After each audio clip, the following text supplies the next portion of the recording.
ये कहानी है उन वीरों के अदम्य साहस और समर्पण की जिन्होंने अपना सब कुछ देश के सम्मान और सुरक्षा के लिए समर्पित कर दिया।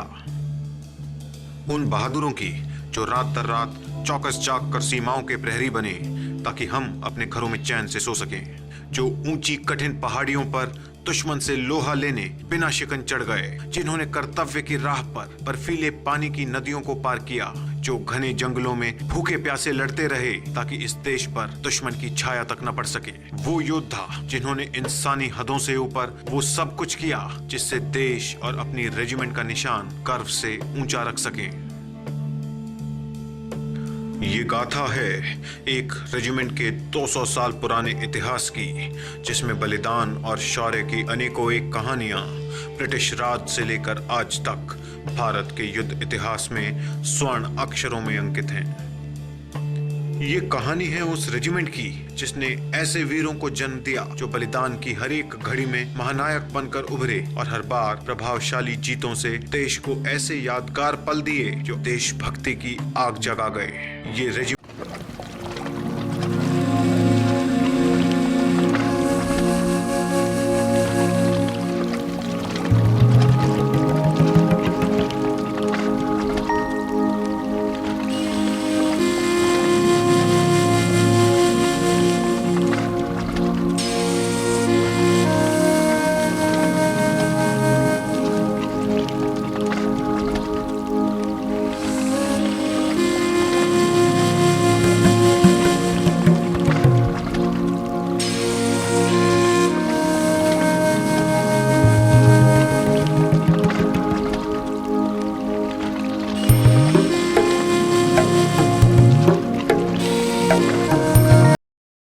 जाट, जैसा कि आज वो जाने जाते हैं, वास्तव में मध्य एशियाई इंडो साइथन जनजाति के वंशज हैं जो पाकिस्तान और भारत के उत्तर पश्चिमी राज्य पंजाब, राजस्थान, हरियाणा, उत्तर प्रदेश और दिल्ली के आसपास के इलाकों के निवासी हैं। जाट 17वीं शताब्दी में मुगल शासन के खिलाफ विद्रोह के बाद वीरता के लिए प्रसिद्ध हुए। Jats have a history of being brave and ready fighters. They are fiercely independent in character and value their self-respect more than anything, which is why they offered heavy resistance against any foreign force that treated them unjustly. They are known for their pride, bravery and readiness to sacrifice their lives in battle for their people and kinsmen. Jat regiment की स्थापना एक आम infantry regiment की तरह नहीं हुई, बल्कि इसे बैरकपुर छावनी में गैरिसन ड्यूटीज के लिए 1795 में कैप्टन हेनरी डी कैस्ट्रो ने कैलकटा नेटिव मिलिशिया के नाम से खड़ा किया। ये वो समय था जब ब्रिटिश ईस्ट इंडिया कंपनी ने भारतीय प्रांतों के प्रत्यक्ष शासन को हाथ में लेना आरंभ कर दिया था। आज की मौजूदा पहली, दूसरी और तीसरी जाट बटालियनों की स्थापना इसी पुनर्गठन के बाद हुई थी और 1824 में फिर इनके नामों में बदलाव किए गए। इस समय तक भी कैलकटा नेटिव मिलिशिया बंगाल प्रांत में अंग्रेजों के लिए टैक्स इकट्ठा करने वाली यूनिट के रूप में ही कार्यरत थी। ये मिलिशिया ईस्ट इंडिया कंपनी की उन कुछ सेनाओं में से एक थी जिसने 1857 में अपने अंग्रेजी हुक्मरानों के खिलाफ विद्रोह नहीं किया। फलस्वरूप कैलकटा नेटिव मिलिशिया को 1859 में इन्फेंट्री की नियमित बटालियन का दर्जा मिला और इसका नाम अलीपुर रेजिमेंट रख दिया गया। 1902 में अलीपुर रेजिमेंट में केवल मुसलमान राजपूत सैनिक रखे जाने का निर्णय लिया गया और इसका नाम 18 मुसलमान राजपूत रेजिमेंट हो गया, जो अंततः सिर्फ 18वीं रेजिमेंट के नाम से जानी जाने लगी। इस दौरान रेजिमेंट्स के नामों और संगठनों में कई बदलाव आए, लेकिन आजादी से पहले 1922 वो साल था जब अंतिम प्रमुख पुनर्गठन किया गया। 9th जाट रेजिमेंट का गठन भी इसी प्रकार से 4 बटालियंस और एक ट्रेनिंग सेंटर के साथ किया गया। रेजिमेंटल क्रेस्ट में रोमन गिनती का 9 दर्शाता है कि जाट रेजिमेंट उस समय स्थापित 9वीं रेजिमेंट थी। आजादी के बाद 1954 में रेजिमेंटल क्रेस्ट के ऊपर ब्रिटिश क्राउन की जगह राष्ट्रीय चिन्ह अशोक स्तंभ को दी गई। जाट बटालियंस के स्वर्णिम सैन्य इतिहास के सम्मान में 3 जाट के ध्वज का नीला, 2 जाट के पीला और 1st जाट के हरे रंग को रेजिमेंटल कलर्स का दर्जा दिया गया। आज जाट रेजिमेंट की सूची में 18 नियमित infantry battalions, 2 territorial army battalions और 4 राष्ट्रीय राइफल बटालियंस शामिल हैं। रेजिमेंट ने 1955 में जाट पहलवान जय भगवान को अपने जंगी नारे के रूप में अपनाया। ये वो जंगी नारा था जो राजस्थान के रेगिस्तानी बंजरों से लेकर कारगिल की ऊंचाइयों तक हर बार तब गूंजा जब दुश्मन की सेना ने भारतीय प्रभुत्व पर अपनी बुरी नजर डालने का दुस्साहस किया, और हर बार जाट वीरों ने भव्य जीतों से अपने रेजिमेंटल मोटो, संगठन व वीरता को साक्षात साकार किया। वीरता जो रेजिमेंट की असाधारण युद्ध गाथाओं से परिपूर्ण है, और ऐसे ही अटल साहस और निश्चय का उत्कृष्ट उदाहरण है डोगराय का युद्ध।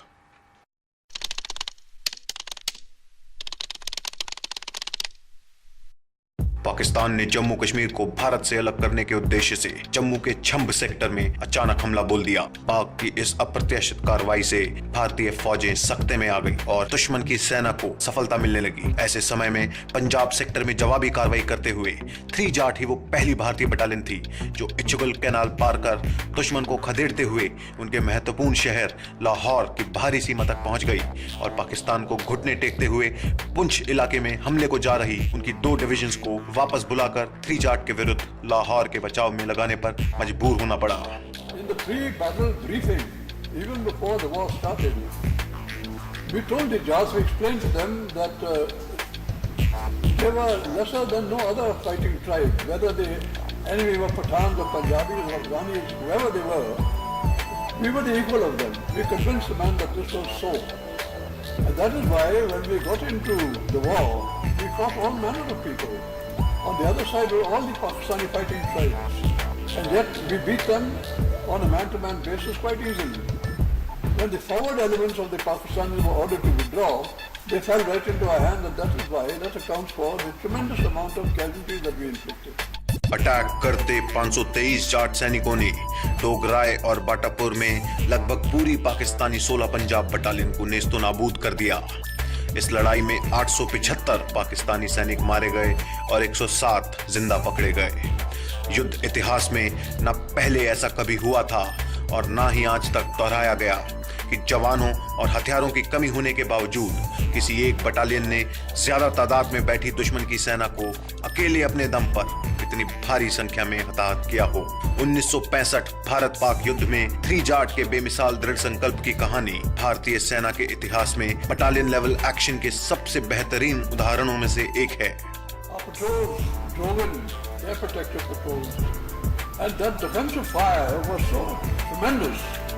That it totally battle inoculated our patrols as we closed in on the enemy. So that when we finally went in for the second attack on Dograi, the men were totally battle inoculated. They had no fear of the enemy's fire. We even passed through the enemy's DFSOS, which means their sailor souls, their last resort artillery fire. We passed through, and the men were determined to fight to the last man, last round. Not for the purpose of preserving their own lives, but to destroy as many enemies as possible. Battalion को युद्ध सम्मान डोगराय से नवाजा गया। यही एक ऐसा मौका था जब किसी एक ऑपरेशन की सफलता के लिए एक इन्फेंट्री बटालियन को अपने कमान अधिकारी सहित 3 महावीर चक्र और 4 वीर चक्रों से सम्मानित किया गया। We fought for 27 hours in the narrow lanes and the gullies of Dograi Township, and at the end of it all, the battle count as worked out by the commander of 54 Brigade was that we had destroyed enemy casualties at the rate of 10 enemy to 1 Jat. And that is something that has never been achieved in a close quarter battle. और डोगराय केवल एक ऐसा उदाहरण नहीं है। Regiment के अविजित युद्ध इतिहास की कहानियों की हर टेरेन और सीमा पर अपनी स्थापना से आज तक जाट बटालियंस की भव्य जीतें जीता जागता प्रमाण हैं।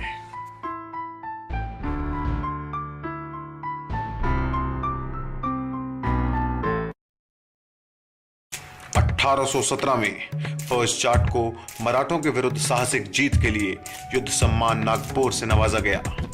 इसके बाद इस बटालियन ने रशिया के खतरे से अफगानिस्तान को बचाने में काफी नाम कमाया।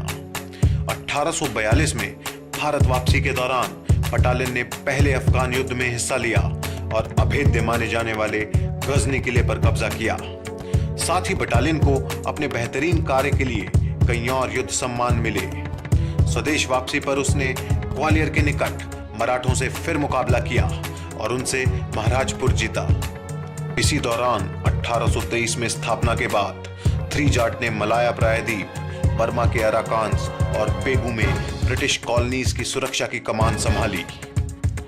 19वीं शताब्दी के मध्य में रेजिमेंट ने अंग्रेजों के खिलाफ सिखों के प्रतिरोध का भी खात्मा किया, जहां 1 और 2 जाट बटालियंस ने मुल्तान और सबराओं में भीषण युद्ध लड़ सिखों पर विजय प्राप्त की। यहीं से 2 जाट को मुल्तानी पलटन का खिताब मिला।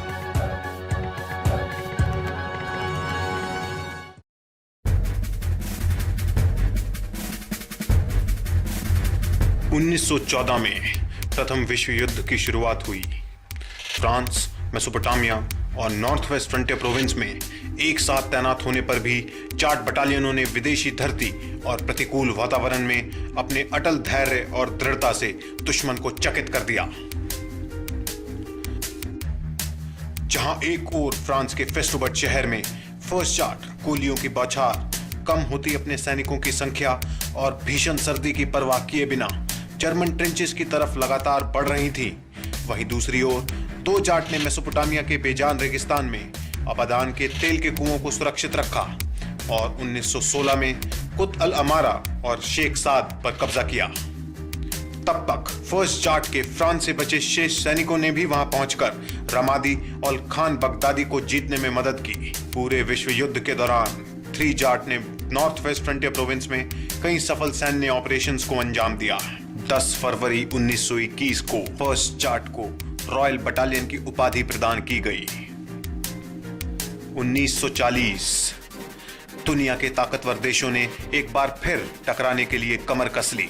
द्वितीय विश्व युद्ध में जाट बटालियनों ने अफ्रीका, मध्य पूर्व, मलाया, बर्मा, अराकान्स और भारत की पूर्वी सीमाओं पर युद्ध लड़े, जिसमें उन्हें 6 बैटल ऑनर्स और 3 थिएटर ऑनर्स से सम्मानित किया गया। इस लड़ाई में 3 जाट ने इम्फाल में सबसे उत्कृष्ट कार्य किया, जहां जमादार अब्दुल हफीज को नुंगशिंगम में रनअवे हिल की लड़ाई में मरणोपरांत ब्रिटिश राज्य के सर्वोच्च युद्ध सम्मान विक्टोरिया क्रॉस से सम्मानित किया गया।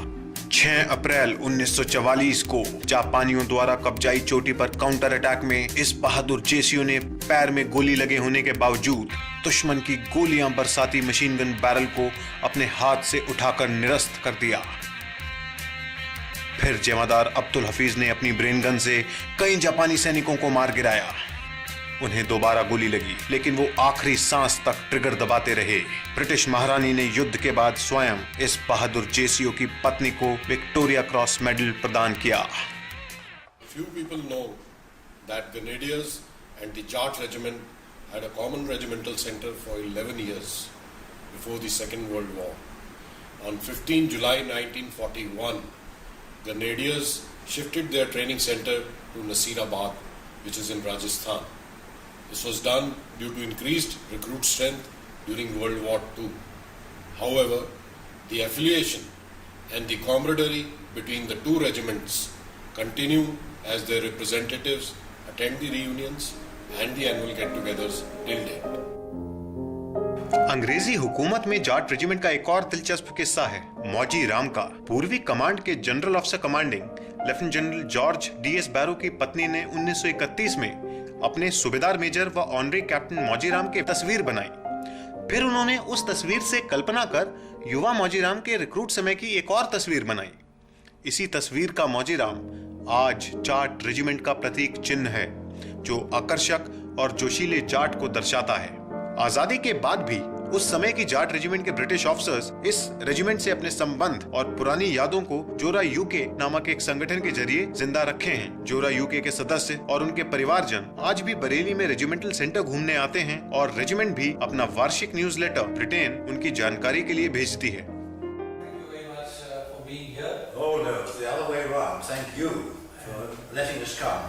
And as you know, you would have heard that we are in the process of making a museum which is dedicated to post-India's independence, and we cannot digress from the past, and the British officers have very much been part of our regiment. काल चक्र में वापस 1947 15 अगस्त की वो सुबह हिंदुस्तान के पटल पर एक नया सूर्योदय हुआ, जो साथ लाया आजादी और परिवर्तन को।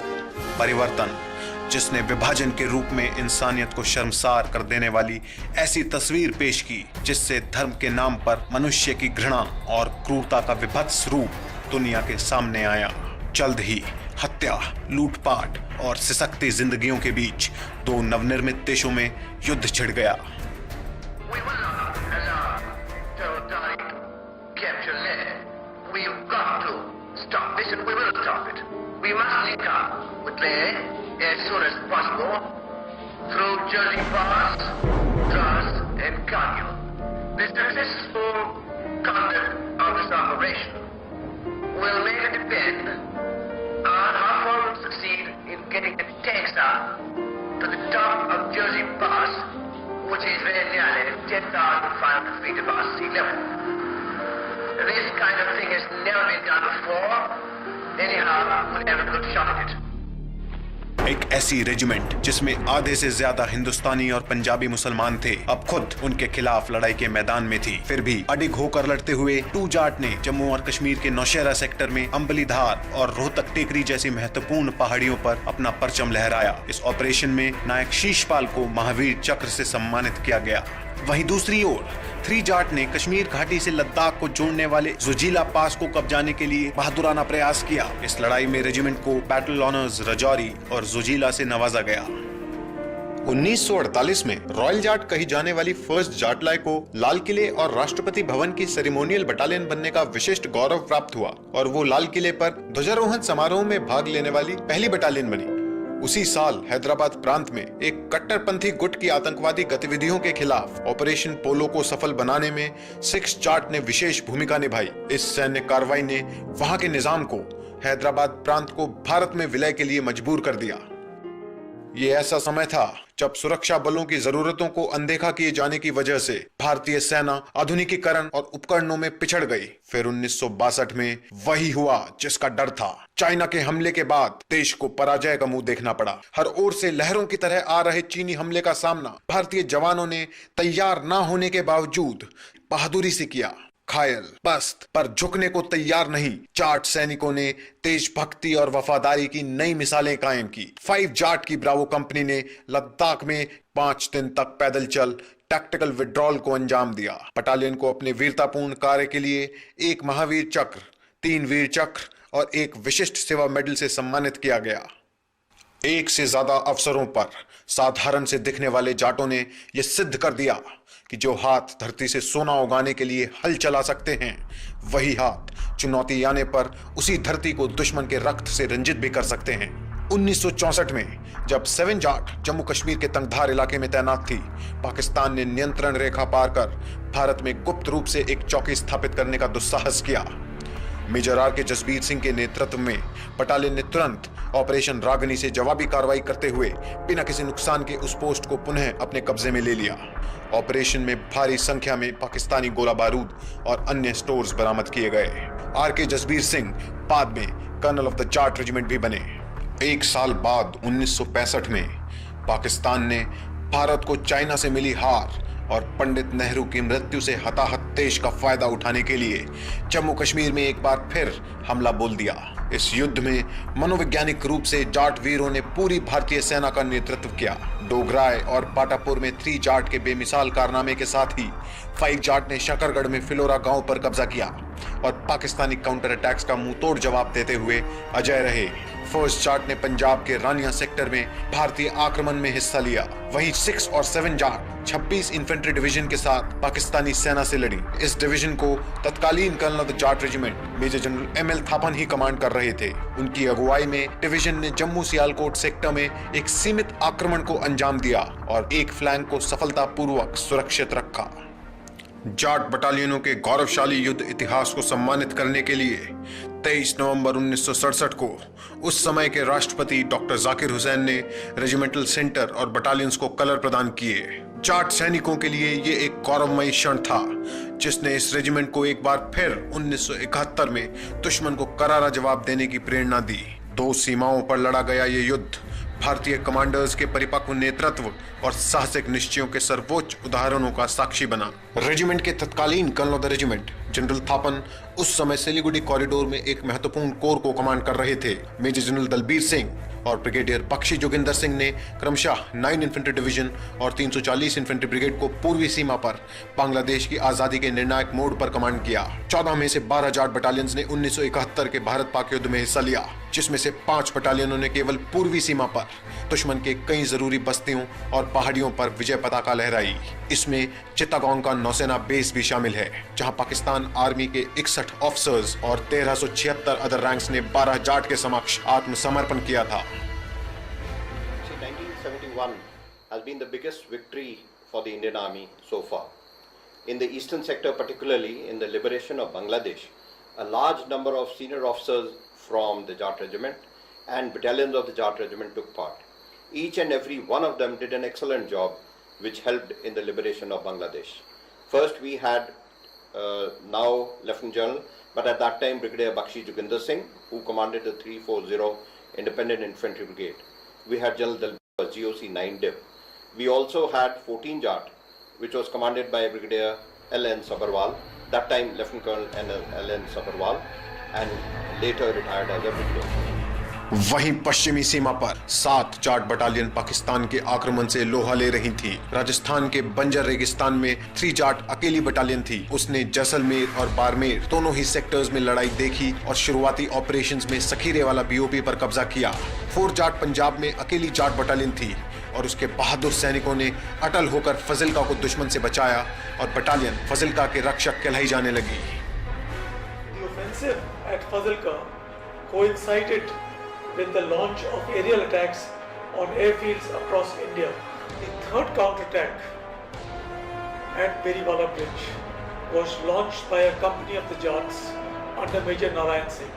This was a very determined counterattack, but resisted by an equally determined enemy. Major Narayan Singh and the company commander fought a hand-to-hand battle. Naik Bajrang, who displayed courage and bravery of an extremely high order the Jats are well known for. To save his comrades from deadly and devastating machine gun fire, he single-handedly charged at the enemy machine gun, pulled out a red-hot machine gun.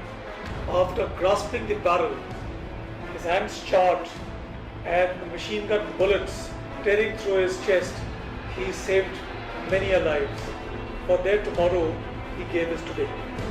The bravery, the courage, the determination and the valor on display in ample measure is a regimental tradition. इस लड़ाई में 8 जाट ने Poonch sector में चट्टानी इरादों से दुश्मन के प्रमुख आक्रमण का सामना किया। 9 जाट ने छंब सेक्टर में संवेदनशील मुनव्वर तवी की बहादुरी से रक्षा की।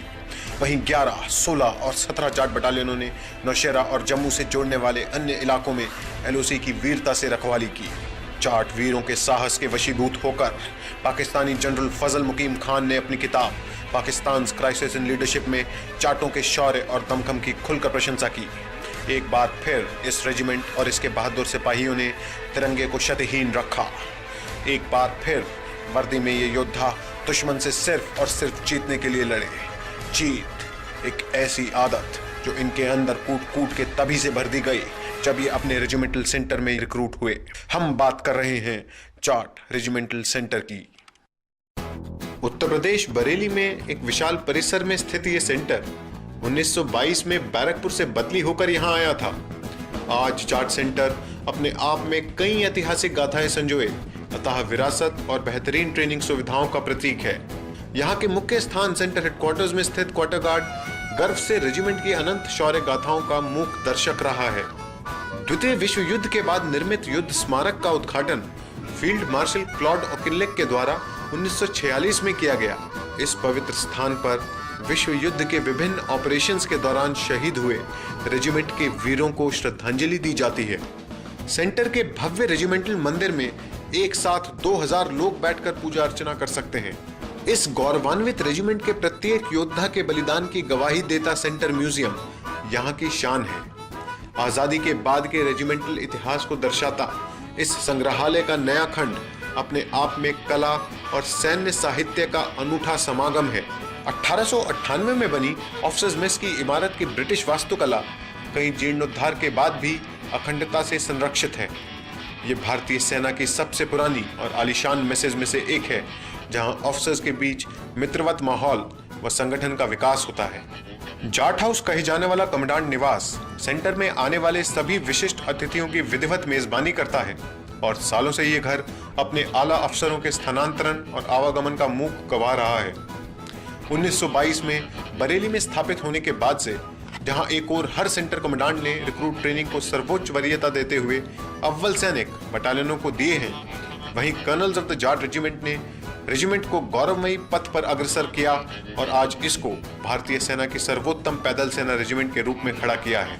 सेवानिवृत्त हो रहे रेजिमेंट के जवानों और जेसीओस की डिपो कार्रवाई का जिम्मा रेजिमेंटल सेंटर का होता है। ये सभी जवान यूनिटों से अपनी पेंशन ड्रिल और डॉक्यूमेंटेशन के लिए सेंटर में रिपोर्ट करते हैं। रिक्रूट्स की भर्ती और फिर उनकी उम्दा ट्रेनिंग की जिम्मेदारी भी रेजिमेंटल सेंटर की होती है।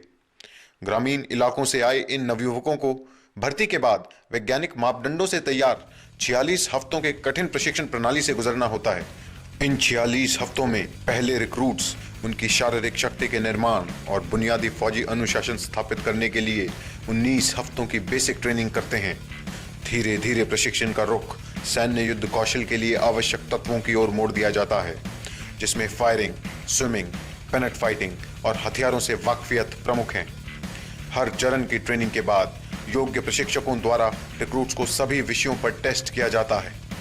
ट्रेनिंग के आखिरी सप्ताह में एक रोचक आउटडोर कैंप होता है, जहां पूरे प्रशिक्षण के निचोड़ के रूप में रिक्रूट्स की युद्ध नीति व हथियारों की जानकारी को असल हालातों में परखा जाता है। जाट रेजिमेंटल केंद्र बदलते समय की आवश्यकता के अनुरूप उच्चतम प्रशिक्षण संसाधनों से लैस भारतीय सेना के सर्वोत्तम रेजिमेंटल केंद्रों में एक है।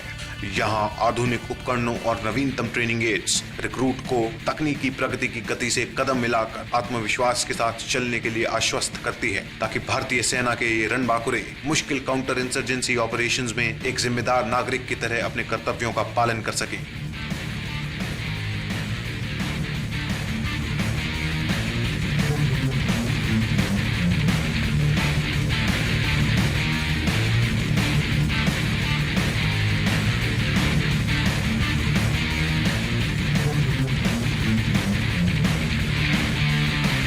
इस तरह के सैन्य ऑपरेशंस में भारतीय सेना के सामने अपने ही गुमराह देशवासी होते हैं। दरअसल लड़ाई उग्रवाद से है, उग्रवादियों से नहीं। सेना के सामने चुनौती है जड़ से इसे मिटाने की, आवाम के दिल और दिमाग को जीतने की, उनके मन में प्रशासन और सरकार के प्रति विश्वास को जगाने की। और जाट बटालियनों ने इस जिम्मेदारी को बखूबी निभाया है। 9 जाट बटालियनों को chief of army staff unit citation से नवाजा जा चुका है, जिनमें 3 बटालियनों ने तो इस उपलब्धि को 2 बार पाया है। रेजिमेंट के 2 वीर कर्नल जोजन थॉमस और मेजर डी रघुरमन जम्मू कश्मीर में आतंकवादियों के खिलाफ अदम्य साहस, वीरता और निस्वार्थ बलिदान के पर्यायी देश के सर्वोच्च शांतिकालीन वीरता सम्मान अशोक चक्र से सम्मानित किए गए। ये वो दबंग थे जिन्होंने मातृभूमि की रक्षा में अपने जवानों का आगे रहकर नेतृत्व किया और सदा के लिए असाधारण युद्ध गाथाओं के अमर नायक बने। ऐसी परिस्थितियां जिन्हें आम इंसान सोचने से भी डरता है, जैसे कि सियाचिन ग्लेशियर, समुद्र तल से 27,000 फीट ऊपर दुनिया का सबसे ऊंचा युद्ध क्षेत्र, जहां एक सैनिक दुश्मन से ज्यादा मौसम से लड़ता है। 0 से 60 डिग्री नीचे तापमान और 300 किलोमीटर प्रति घंटे की रफ्तार से चलते बर्फीले तूफानों में भी यहाँ तैनात जाट सैनिकों ने दुश्मन को अपनी जगह से हिलने का मौका नहीं दिया, जो कि दुनिया की ज्यादातर सेनाओं के लिए सोचना भी मुश्किल है। सियाचिन का टेलीऑन करके नीचे सही सलामत पहुंच गया है और इसी के उपलक्ष्य में ये बड़ा खाना किया जा रहा है। राम राम राम सबको। जाट रेजिमेंट ने न केवल स्वदेश में ख्याति प्राप्त की है, बल्कि संयुक्त राष्ट्र संघ की शांति सेना के टुकड़ियों के रूप में विदेशों में भी बेहतरीन सेवाएं अर्पित की हैं। 1953 में शांति सेना दल के रूप में बाहर जाने वाली पहली भारतीय टुकड़ी कस्टोडियन फोर्स इंडिया का हिस्सा 6 जाट भी थी, जो कोरिया में तैनात की गई। इसके बाद 2 जाट 1961 में यूनाइटेड नेशंस मिशन के अंतर्गत शांति स्थापित करने और राहत कार्यों के लिए कांगो में डिप्लॉय की गई। हाल ही में 2008 में 7 जाट को सूडान भेजा गया, जिसके बाद कारगिल विजयी 17 जाट 2010 में कोंगो गई और अब 2012 में 16 जाट को कोंगो में संयुक्त राष्ट्र मिशन के लिए चयनित किया गया है, जो किसी भी रेजिमेंट के 3 एक के बाद एक यूनाइटेड मिशंस का दुर्लभ रिकॉर्ड है और जाट रेजिमेंट के उदय का प्रमाण है। 1987 में रेजिमेंट ने श्रीलंका में शांति स्थापित करने के भारतीय सैन्य अभियान में सौंपी गई जिम्मेदारियों को भी बखूबी अंजाम दिया। इस ऑपरेशन में 14 जाट, 4 जाट, 12 जाट और 114 इन्फेंट्री टेरिटोरियल आर्मी बटालियनों ने भारी तादाद में एलटीटी आतंकवादियों व उनके असला बारूद को पकड़कर खूब वाहवाही लूटी। श्रीलंका में तैनात भारतीय बटालियनों में 12 जाट ने बहुत कम समय में सबसे ज्यादा सम्मान जीते। उग्र और बर्बर श्रीलंकाई विद्रोहियों के खिलाफ ऑपरेशंस ने अपने देश और देश की सेना को कई महत्वपूर्ण सबक सिखाए। ऐसे सबक जो 1999 में देश को फिर तब याद आए जब उसके परंपरागत दुश्मन ने एक बार फिर मित्रता और विश्वास का खून करते हुए हमारी धरती पर घुसपैठ कर कब्जा किया। एक बार फिर देश के रक्षकों को एक ऐसा टास्क मिला जिसे सारी दुनिया नामुमकिन कह रही थी।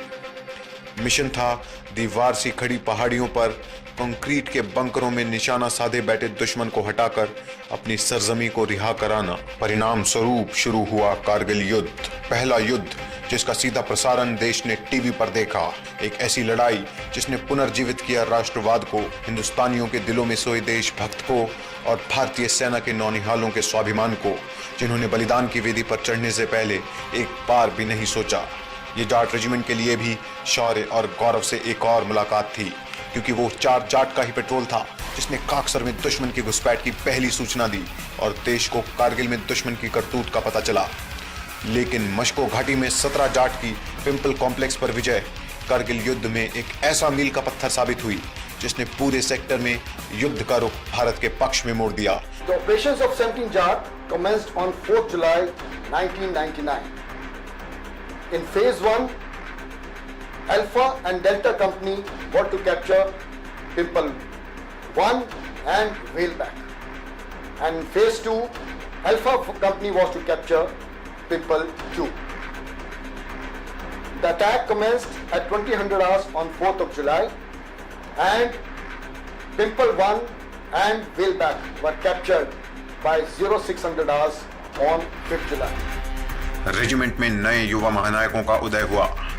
अनुज नायर, सौरभ कालिया, अमित भारद्वाज और खुद brigadier Bawa. The second phase of attack commenced at 2000 hours on 6th of July under the leadership of Captain Anuj Nair. This officer, when he was told about his task to capture Pimple 1, before going for that task, he came up to me and gave me his engagement ring. He was to get married soon after the war. I told him, Anuj, you should keep wearing this ring. It will motivate you to do well. He said, no sir, I don't want this ring to get into the enemy hands. You keep it, I will take it once I come back. I said, okay. Somehow I thought, whether he will come to take back this ring or not, I was not very sure. I think he was also having some inhibitions whether he'll come back or not, because I think he has decided to fight till the last.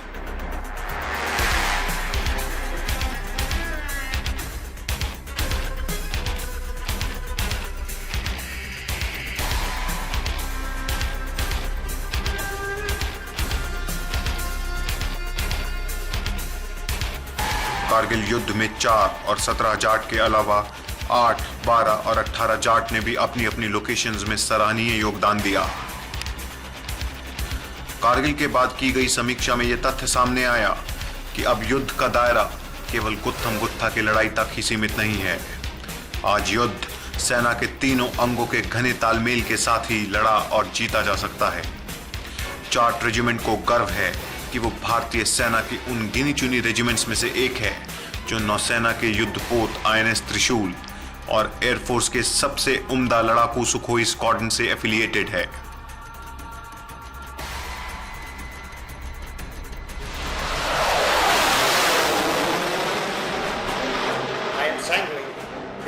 years go by, this affiliation will only grow stronger and set a template of high professionalism, indomitable bond of trust and camaraderie for others to emulate, which in fact is the very spirit of affiliation. I wish 24th Scotland Air Force and the Guard Regimental Centre many successes in their endeavours in pursuit of glory. Jai Hind. जन्म से ही कठोर व स्वस्थ काया और कभी हार न मानने का जज्बा जाटों को बेहतरीन खिलाड़ी बनाता है। माटी के इन पुत्रों का देहाती खेल जैसे कुश्ती और कबड्डी में कोई सानी नहीं है। व्यक्तिगत कुश्ती स्पर्धाओं में अर्जुन अवार्ड विजेता सूबेदार मेजर और ऑनरी कैप्टन मुख्तार सिंह विशिष्ट सेवा मेडल ने 1966 और 1970 के कॉमनवेल्थ गेमों में गोल्ड मेडल जीता। वहीं कुश्ती में ही हवलदार चंदगी राम को 1963 में हिंद केसरी की पदवी से नवाजा गया। एथलेटिक्स में जाट रेजिमेंट को तब गौरव मिला जब हाई जंप में एशियन गेम्स स्वर्ण पदक विजेता 5 जाट के सूबेदार मेजर और ऑनरी कैप्टन भीम सिंह को 1967 में अर्जुन पुरस्कार मिला। ट्रिपल और लॉन्ग जंप में कई अंतर्राष्ट्रीय पदक जीतने वाले ब्रिगेडियर लाभ सिंह सितारा को 2004 में Dhyanchand lifetime achievement award से सम्मानित किया गया। निशानेबाजी भी जाटों का विशेष कर रहा है। रिक्रूट्स ने इन्फेंट्री स्कूल मऊ में आयोजित होने वाली यंग ब्लड चैंपियनशिप को 2000 और 2009 के बीच 5 बार जीतकर अभेद्य कीर्तिमान बनाया है। इस सेंटर को 2011 के थल सेना दिवस पर central army commander unit citation से सम्मानित किया गया। एडवेंचर खेलों में भी जाट रेजिमेंट को लगातार 3 साल माउंट माना, माउंट बंदरपूंछ और माउंट त्रिशूल 1 पर 3 सफल पर्वतारोहण अभियान कर नया कीर्तिमान बनाने का विशिष्ट गौरव प्राप्त है। इस रेजिमेंट की विजय पताका मजबूत इच्छा शक्ति वाले अपने दृढ़ और बहादुर सैनिकों के कंधों पर टिकी है। अपने संपूर्ण गौरवशाली इतिहास में इन बहादुर सैनिकों ने दी गई सभी जिम्मेदारियों का बोझ अपने कंधों पर उठाया और हर कार्य को बखूबी अंजाम दिया। वो योद्धा जो किसी भी बाधा पर नहीं रुके, वो जो कभी झुके नहीं और ना ही कभी हार मानी, वो जिन्हें इस तिरंगे पर गर्व है, वो जिन्हें हम शान से कहते हैं जाट पलवान।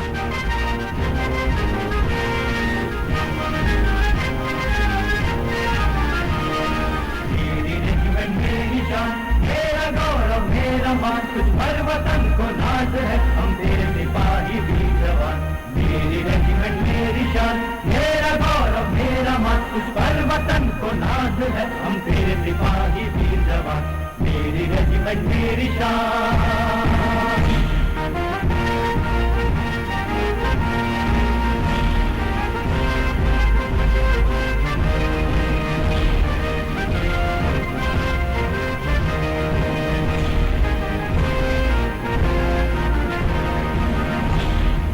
पलक में गूंजता नारा संगठन व वीरता, जमीन पलक में गूंजता नारा संगठन व वीरता, शेरों के भी दहलाते दिल दुश्मन का सीना चीरता, शेरों के भी दहलाते दिल दुश्मन का सीना चीरता। रुके नहीं बढ़ते कदम आगे ही चलते जाए हम, रुके नहीं बढ़ते कदम आगे ही चलते जाए हम, लेकर के तेरा हम निशान, लेकर के तेरा हम निशान। मेरी रेजिमेंट मेरी शान।